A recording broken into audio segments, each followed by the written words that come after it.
Hello student, आप सब लोगों को मोस्ट वेलकम। आज के वीडियो क्लास में हम आप लोगों को ट्रिग्नोमेट्रिक फंक्शन पर मैक्सिमा और मिनिमा पढ़ाने जा रहे हैं, जिसे अधिकतम मान एवं न्यूनतम मान कहते हैं। तो कोई भी त्रिकोणमितीय फलन रहे, उसका अधिकतम मान एवं न्यूनतम मान कैसे निकाला जाता है, ये आपको बहुत ही सुपर शार्टिक के माध्यम से हम समझाएंगे, जिसके विद इन 5 सेकंड में आप क्वेश्चन को सॉल्व कर लेंगे। ठीक है, तो इसको ध्यानपूर्वक समझें। जैसे कोई ट्रिग्नोमेट्रिकल फंक्शन दिया हो, if y is equal to a square sine square theta plus B square cos square theta, माने ऐसे ट्रिग्नोमेट्रिकल फंक्शन जो साइन है और उसी का अपोजिट हो, टैन हो उसी का कोई कॉट हो, सेक हो उसी का कोई कॉस हो, ऐसे ट्रिग्नोमेट्रिकल फंक्शन का अधिकतम और न्यूनतम यानी मैक्सिमम और मिनिमम वैल्यू निकालने का सुपर शॉर्ट ट्रिक बताने जा रहा हूँ। इसे ध्यानपूर्वक समझें और वीडियो को लास्ट तक देखें, ये सारी बात ठीक से आप लोग समझ में आ गई। तो देखिए, ये लिखा हुआ है, then find y minimum and y maximum. Min माने न्यूनतम मान और मैक्स माने अधिकतम मान, ये आप लोग समझें इसको। तो स्टूडेंट, इसका मिनिमम मान जो होता है, मिनिमम मान y minimum is equal to 2ab होता है। ठीक है, और ए और बी जो है साइन स्क्वायर थीटा के जो पहले उसका कोफिशिएंट लिखा ए स्क्वायर, उसी का एक भाग ए है, उसका लिया गया है। इसी पर उसी के साइन का अपोजिट जो कॉसेक स्क्वायर लिखा है, उसके पहले जो गुणांक बी स्क्वायर है, उसी का एक बी पार्ट दिया गया है, मैंने स्क्वायर को हटाते हुए है 2ab। ये मिनिमम होता है, वाई मिनिमम निम्नतम मान, निम्नतम मान। अब ये आपको हम बताएंगे कि ये 2ab कहाँ से आया, कैसे आ गया, इसका हम निगमन बहुत ही अच्छे ढंग से समझाएंगे आपको, ध्यान से समझें इसको। तो ये 2ab हो गया, और इसका अधिकतम मान स्टूडेंट वाई मैक्सिमम मान अनडिफाइंड होता है, माने निर्धारित नहीं है, मान्य नहीं है, ज्ञात नहीं कर सकते हो, तो इसको क्या लिख देते हैं, अनडिफाइंड। अनडिफाइंड होता है अधिकतम मान। ऐसा कैसे होता है, इसके लिए समझें। सबसे पहले एक हम सवाल को करा दें इसके पहले, तब बताएं आपको। जैसे मान लीजिए कोई क्वेश्चन है, y बराबर साइन स्क्वायर थीटा प्लस इसी का अपोजिट कासेक स्क्वायर थीटा है, इसका मिनिमम मान कहा जाए तो मिनिमम मान कितना हो जाएगा, y मिनिमम। देखो यहाँ स्टूडेंट, यहाँ पहले कोफिशिएंट में कुछ नहीं है, तो यहाँ ए कितना काम का, एक का होगा। यहाँ पर भी उसके गुणांक में b नहीं है, एक मानेंगे, तो यहाँ पर a कितना हो जाएगा, a इज इक्वल टू 1 और b is equal to also 1। तो y मिनिमम का फार्मूला क्या बताया, 2 इंटू ए इंटू बी, है ना, 2ab, यानी 2a में एक, a में एक रख देंगे और b में भी एक है, तो हो जाएगा 2। इसका मिनिमम मान 2 हो जाएगा। लेकिन मैक्सिमम मान अनडिफाइंड है, ये सब क्यों, इसको हम बताने जा रहे हैं, इसको ध्यान से समझें। तो सबसे पहले देखें इसका निगमन कैसे हुआ, ये 2ab मिनिमम और मैक्सिमम अनडिफाइंड। तो जैसा आप जानते हो, ये लिखा हुआ क्वेश्चन दिया हुआ है, ए स्क्वायर वाई बराबर a square sine square theta और plus B square cosec square theta. ठीक, तो हम ये जो ए स्क्वायर साइन स्क्वायर है, इसको हम लिख सकते हैं ए साइन थीटा का होल स्क्वायर। ठीक, और बी स्क्वायर है तो इसको लिखते हैं बी कॉसेक थीटा का होल स्क्वायर, इसको वाई के बराबर माना दिया गया है। अब देखें, ए साइन थीटा को पी मान लेते हैं, या कुछ भी मान सकते हैं अपना, तो यहाँ पी मान लेते हैं, तो पी स्क्वायर हो जाएगा। इसे बी कॉसेक थीटा, इतने को हमने कि इसको क्यू मान लेते हैं और इसको इतने को पी मान लेते हैं। ठीक है, तो ये पी स्क्वायर हो जाएगा, ये क्यू माने हैं तो क्यू स्क्वायर हो जाएगा, वाई बराबर। अब स्टूडेंट, इसको परफेक्ट स्क्वायर बनाते हैं, P square plus Q square को परफेक्ट स्क्वायर। वो कैसे बन सकता है, अगर हम लिखते हैं पी माइनस क्यू का होल स्क्वायर कर दें, तो इसमें इसको खोलेंगे जब तो क्या हो जाए, जैसे आप जानते हो ए माइनस बी का होल स्क्वायर होता है A square plus B square minus 2ab। ठीक है, तो यहाँ पर P square plus Q square है, तो इसको हम पी माइनस क्यू का होल स्क्वायर जब से खोलेंगे तो P square plus Q square minus 2pq होगा। और यहाँ पर माइनस 2pq नहीं है, तो उसको हटाने के लिए प्लस 2pq करना पड़ेगा, प्लस 2pq। तो इसको खोलेंगे तो उतने हो जाएगा। ठीक है, तो अब ये क्या करेंगे, अब ये जब p माइनस क्यू का होल स्क्वायर है, ठीक है, तो ये स्क्वायर है। अब आप लोग जानते हो स्क्वायर स्टूडेंट कभी भी नेगेटिव मान नहीं दे सकता। किसी भी संख्या का अगर हम वर्ग करें, जैसे हम -2 ले उसका स्क्वायर करें तभी वो पॉजिटिव ही आएगा, नेगेटिव हो नहीं सकता स्क्वायर। तो इसका चूंकि निम्नतम अधिकतम पढ़ रहे हैं तो स्क्वायर कभी भी नेगेटिव नहीं हो सकता। तो इसका निम्नतम मान क्या हो सकता है? इसका न्यूनतम मान स्क्वायर का कम से कम 0 हो सकता है। जैसे प्लस और क्यू पी है और क्यू है, अगर दोनों समान हो जाएं, अभी जो माइनस है तो अधिकतम इसका न्यूनतम 0 हो सकता है। तो इसकी न्यूनतम वैल्यू 0 हो सकती है, लेकिन अधिकतम मान स्क्वायर का तो अनंत तक हो सकता है। इसी कारण से हम कहते हैं कि इसका अधिकतम मान अनडिफाइंड है। तो यहाँ पर हम ध्यान रखें कि p माइनस क्यू का स्क्वायर जो होगा इसका न्यूनतम मान, न्यूनतम लिखे कैसे? इस पर ग्रेटर लगाकर इक्वल लगा देंगे 0। माने इसका मतलब ये हुआ कि p माइनस क्यू को जो होल किसी भी संख्या का वर्ग हो उसका कम से कम, नोक तरफ कम से कम होता है, इसका न्यूनतम इधर अधिकतम मानेंगे तो इसका कम से कम 0 होगा और अधिकतम मान तो बहुत अधिक हो सकता है। वर्ग लगाते जाएं, किसी संख्या का वर्ग बड़े से बड़े संख्या का वर्ग करेंगे वो अधिक से अधिक होता जाएगा इस प्रकार से। तो p माइनस क्यू का होल स्क्वायर उसका न्यूनतम मान 0 होता है। इसलिए हम दोनों पक्षों में अब 2pq जोड़ देंगे इतना पूरा लाने के लिए, क्योंकि y के बराबर आया है तो जोड़ेंगे 2pq जोड़ेंगे तो ये हो जाएगा p माइनस क्यू का whole square, p minus Q का होल स्क्वायर प्लस 2pq। इधर भी जोड़ रहे हैं तो इधर भी जोड़ देंगे, 0 में जोड़ेंगे कोई फर्क नहीं पड़ेगा तो 2pq। ठीक है स्टूडेंट, ये हो जाएगा। अब इतने पूरे को p माइनस क्यू का होल स्क्वायर प्लस 2pq को किसके बराबर y माना गया है, इसके स्थान y लिख देते हैं। ठीक है, ये y हो जाएगा तो greater than or equal 2pq। ठीक, ये हो गया।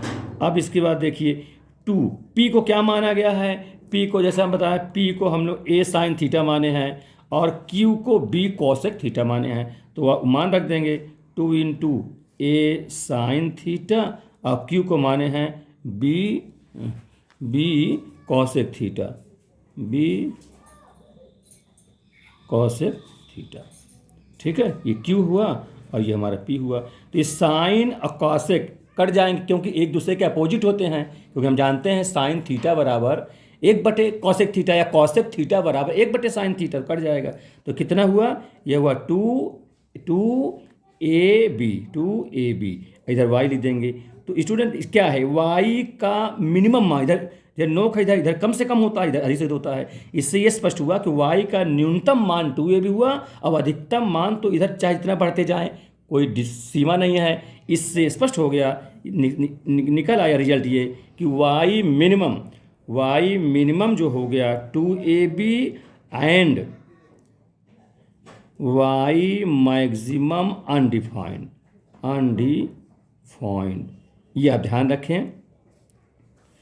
ठीक है, समझ बात आ गई है। y अधिकतम, क्योंकि अधिकतम इधर देखो कम से कम तो बन जाएगा, इधर नोक तरफ कम है तो कह देंगे 2ab हो गए, लेकिन इधर तो अधिक से अधिक है, अधिक से हम कितना कह दें, कोई सीमा नहीं है अधिक से कहने का, इसीलिए इसमें अधिकतम मान डिफाइंड नहीं है।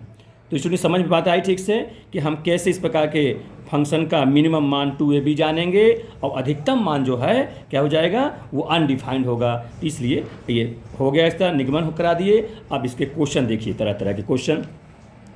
जैसे पहला क्वेश्चन मैं ले रहा हूँ, क्वेश्चन नंबर पहला देखिए। जैसे मान लिया जाए कि पहला क्वेश्चन y बराबर if y is equal to 25 sine square x हो प्लस 81 कासेक स्क्वायर x हो। ठीक है, तो इसका मिनिमम और मैक्सिमम माने न्यूनतम और अधिकतम मान क्या होगा, इसको समझें। तो स्टूडेंट जो 25 है इसको तो हम लिखते हैं 5 का स्क्वायर कर लेंगे, साइन स्क्वायर x 81 है तो 9 का स्क्वायर कर लेंगे, है ना, 9 का स्क्वायर करके और कासेक स्क्वायर x, इधर y अपना लिखा रहेगा, इतना कर देंगे। तो यहाँ a कितना होगा, 5 होगा, b कितना होगा, 9 होगा। तो इसका y का मिनिमम वैल्यू यानी y minimum is equal to, हमने बताया सूत्र 2ab, 2a में यहाँ 5 हो जाएगा अब b में 9 हो जाएगा। तो 9 × 5 = 45, 45 दूनी 90। तो ये 90 जो है इसका आंसर हो गया, मिनिमम वैल्यू होगी। लेकिन इसका अधिकतम मान तो हमने बता चुके हैं आपको, इसका अनडिफाइंड होगा। क्योंकि देखो y greater than or equal to a b, इसका न्यूनतम मान तो डिफाइंड है, तो अधिकतम मान अनडिफाइंड हो जाएगा, तो वो भी लिख देंगे। तो इसकी अधिकतम मान देखें, एवं y मैक्सिमम अनडिफाइंड, माने ज्ञात नहीं है, वो अनडिफाइंड ज्ञात नहीं किया सकता, अनडिफाइंड का मतलब, ठीक है इसमें। इसके बाद दूसरा क्वेश्चन है, देखिए अब दूसरा क्वेश्चन है, जैसे if y is equal to 49 sine square alpha plus 36 cosec square alpha plus 15 इसमें जुड़ा हुआ भी है, तो इसका मैक्सिमम मिनिमम वैल्यू क्या होगी? ठीक है, इसको आप ध्यान से समझें। तो 49 को क्या समझ, 7 का स्क्वायर समझेंगे, तो ए यहाँ से क्या निकलेगा, ए बराबर 7 निकल आएगा, ठीक है। और यहाँ से बी क्या निकले, बी बराबर 6 हो, क्योंकि 36 है 6 का वर्ग होगा, तो ये ए हुआ, यहाँ 7 और बी हुआ 6। तो वाई मिनिमम माने न्यूनतम, मिनिमम माने कम से कम है, निम्नलिखित मान वो कितना होगा 2ab। तो 2ab सूत्र लीजिए एक बार, 2a में 7 है और b में 6 है, ठीक है, ये हो जाएगा। अब स्टूडेंट ध्यान रखिए, ये 2ab तो सूत्र होता है इतने के लिए जब a square sine square plus b square cosec square हो तो, लेकिन जितना प्लस माइनस हो, यानी जुड़ा हो या घट माने सम किया गया हो या सब्ट्रैक्शन किया गया हो, तो वैसे अगर सम होगा तो उसी 2ab में जोड़ देंगे, और सब्ट्रैक्शन होगा तो उतने घटा देंगे, ये भी ध्यान रखिएगा, है ना। तो यहाँ सम है तो उतने जोड़ रहे हैं, तो प्लस 15 और जोड़ना पड़ेगा, ठीक है, ये होता है। तो कितना हो जाएगा, 7 छंग 42, यहाँ भी 15 जोड़ दीजिए, यहाँ पर 15, ठीक है, ये 15 जुड़ गया। अब माइनस होता तो माइनस कर देते, तो 7 छंग 42, 42 दूनी 84 ये हुआ, प्लस 15 जोड़ रहे हैं, तो ये 5 4 9 हो जाएगा, अब 8 1 9 हो जाएगा। ये स्टूडेंट यही इसकी मिनिमम वैल्यू हो गया, ठीक है। और मैक्सिमम अनडिफाइंड, हर बार लिखेंगे मैक्सिमम इसका अनडिफाइंड, ठीक है। समझ बात आ गई ठीक से। इस प्रकार जब भी इस प्रकार के कोई भी ट्रिग्नोमेट्रिकल फंक्शन रहेंगे, फंक्शन हो उसका अपोजिट फंक्शन हो तो स्क्वायर में हो, तो ये फार्मूला से लगाते हैं। तो ये एक हम सुपर ट्रिक के माध्यम से आपको बता रहे हैं। इसके बाद और भी विभिन्न प्रकार के ट्रिग्नोमेट्रिकल फंक्शन के भी हम मैक्सिमम मिनिमम बताएंगे, ठीक है, इसको ध्यान से समझिए। अगला देखिए क्वेश्चन नंबर तीसरा। अब ये स्टूडेंट जैसे हम साइन बताए, साइन स्क्वायर कॉसेक स्क्वायर, इसी प्रकार कास और सेक में भी लागू होगा, है ना, टैन स्क्वायर और कॉट स्क्वायर में भी लागू होगा, उसमें भी देख लीजिए सेम यही चीज ही रहेगा जो फार्मूला है। जैसे मान लिया इफ़ वाई बराबर 36 टैन स्क्वायर थीटा हो और प्लस 9 काट स्क्वायर थीटा हो, तो इसका मैक्सिमम मिनिमम वैल्यू, अब ए यहाँ पर कितना होगा, ए यहाँ 6 होगा, 6 6 36, बी यहाँ पर 3 होगा, ठीक है। तो वाई मिनिमम कितना हो जाएगा 2ab, 2a में 6 और b में 3, तो 6 3 18, 18 दूनी 36, ये हो गया। और मैक्सिमम अनडिफाइंड, y जो मैक्सिमम होगा वो क्या होगा, अनडिफाइंड हो जाएगा। चलिए इतना लीजिए, ठीक है, समझ आई बात ये। इसी प्रकार से अगला क्वेश्चन देखिए। अगला क्वेश्चन है, मान लिया जाए y is equal to, if y is equal to 17 cos square theta plus sec square theta. ये तभी लागू होगा जब दोनों फंक्शन एक दूसरे के अपोजिट हैं, है ना, तभी लागू होगा ये। अब आगे प्लस माइनस कुछ भी हो सकता है, यहाँ पर जैसे -3 हो गया, तो इसमें y मिनिमम वैल्यू 2ab, तो यहाँ पर 2ab करेंगे 2। अच्छा देखिए यहाँ a कितना होगा, यहाँ 17 है, इसका स्क्वायर होना चाहिए, तो क्या कर सकते हैं, इसको हम क्या करेंगे, रूट करके स्क्वायर कर देंगे, है ना। तो यहाँ a कितना हो जाएगा, √17, ठीक है ना student.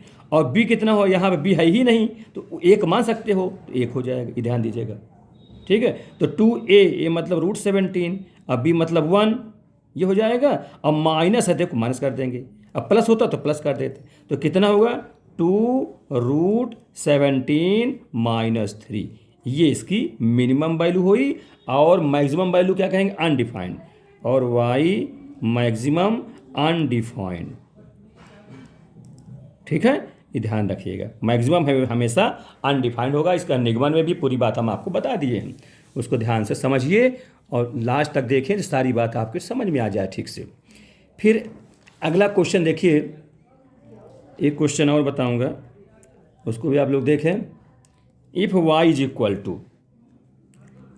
Equal to 4 sec square theta plus 9 cosec square theta है, इसका मैक्सिमम और मिनिमम वैल्यू कैसे निकलेगी? तो इसको आप समझिए। अब इसमें जो फंक्शन दिया गया है वो एक दूसरे के अपोजिट तो नहीं दिख रहे हैं। जैसे सेक का उल्टा तो कॉस होता है और कॉसेक का उल्टा साइन होता है। यहाँ तो सेक और कॉसेक लिखा हुआ है, तो ये कैसे इसको हम बनाएंगे? जबकि हम जानते हैं सेक स्क्वायर थीटा बराबर 1 + tan स्क्वायर थीटा और कॉसेक स्क्वायर थीटा बराबर 1 + cot स्क्वायर थीटा। उसको रख करके तब हम एक दूसरे के अपोजिट वाले फंक्शन बना लेंगे। देखिए 4 × sec square means 1 + tan square theta plus 9 cosec square theta is equal to क्या होता है? 1 + cot स्क्वायर थीटा। ठीक है, आगे देखें, खोल देंगे तो ये 4 + 4 tan square theta 9 + 9 cot square theta is equal to ये हो जाएगा 4 tan square theta plus 9 cot square theta और प्लस 9 और 4 13, ये हो जाएगा। इस प्रकार से ये हुआ y। अब इसका मैक्सिमम और मिनिमम वैल्यू बतानी है। तो यहाँ ए कितना होगा स्टूडेंट? 4 है, 2 का स्क्वायर समझोगे ना, तो ए बराबर 2 और ये बी मान लोगे तो बी बराबर कितना होगा?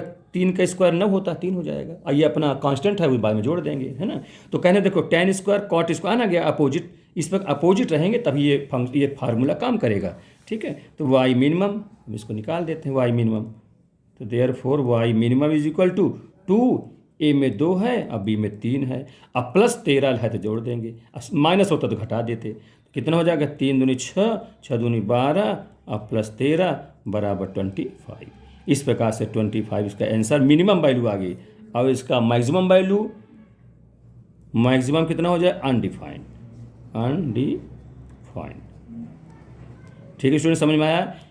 अब अनडिफाइंड तो समझ में आ गया होगा, क्योंकि जो नुकीले भाग तरफ न्यूनतम मान हो जाता है और बड़े तरफ तो अधिक से अधिक मान, कोई सीमा ही नहीं कितना अधिक कह दें। कोई 10 कहे, कोई 25 कहे, कोई 50 कहे, लाख, हज़ार, 10,000, क्या हो सकता है अधिकतम मान? कोई निश्चित नहीं है। इसलिए उसको हर बार y मैक्सिमम को अनडिफाइंड, अनिर्धारित या निश्चित नहीं है, ऐसा लिखा जाता है।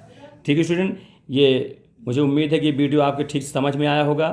ट्रिग्नोमेट्रिकल फंक्शन पर मैक्सिमम और मिनिमम वैल्यू, ठीक है, इसे आप लोग ध्यानपूर्वक समझें। और वीडियो को ठीक से अगर समझ में आया हो तो लाइक सब्सक्राइब अवश्य करें, शेयर भी करें और अपने दोस्त यारों को अधिक से बताएं। ठीक है, इस प्रकार से हम आपको तरह तरह के वीडियो लाते रहेंगे, उसको ध्यानपूर्वक पढ़िए। Thank you.